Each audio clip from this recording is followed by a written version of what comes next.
शिक्षित हो और सबको बराबरी से पढ़ने का मौका मिले, जिसके लिए आरक्षण की व्यवस्था भी की गई है, जिसके तहत कुछ सीटें आरक्षित की जाती है। आरक्षण के कोटे को लेकर सुप्रीम कोर्ट ने एक टिप्पणी की है। आखिर क्या है सुप्रीम कोर्ट की टिप्पणी, जानने के लिए देखते हैं ये खास रिपोर्ट। भारतीय संविधान के अनुसार सभी को समानता और शिक्षा का अधिकार है और इसी बात को ध्यान में रखते हुए कुछ खास वर्गों के लिए सीटें आरक्षित की गई हैं। लेकिन अब इस मामले में पिछड़े वर्ग के लिए सुप्रीम कोर्ट की तरफ से टिप्पणी की गई है।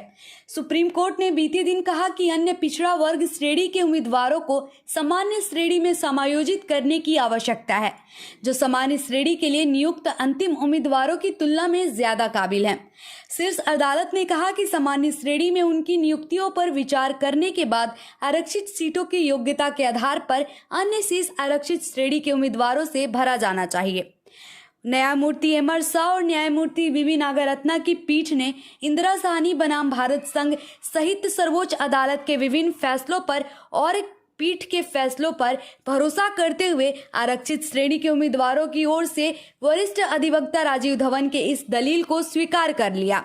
आरक्षित श्रेणी के उम्मीदवारों को सामान्य श्रेणी के उम्मीदवारों की सूचना में अंतिम उम्मीदवार से अधिक अंक प्राप्त करने पर सामान्य श्रेणी के कोटे के तहत समायोजित करना चाहिए।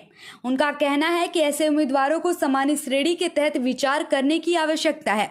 इतना ही नहीं, पीठ ने कहा कि 2 उम्मीदवार आलोक कुमार यादव और दिनेश कुमार जो ओबीसी श्रेणी से संबंधित हैं, उन्हें सामान्य श्रेणी में समायोजित की जाने की आवश्यकता है, क्योंकि वो सामान्य श्रेणी के नियुक्त उम्मीदवारों की सूची में अंतिम उम्मीदवार की अपेक्षा अधिक मेधावी हैं और उनकी नियुक्तियों पर आरक्षित श्रेणी के तहत सीटों के लिए विचार नहीं किया जा सकता।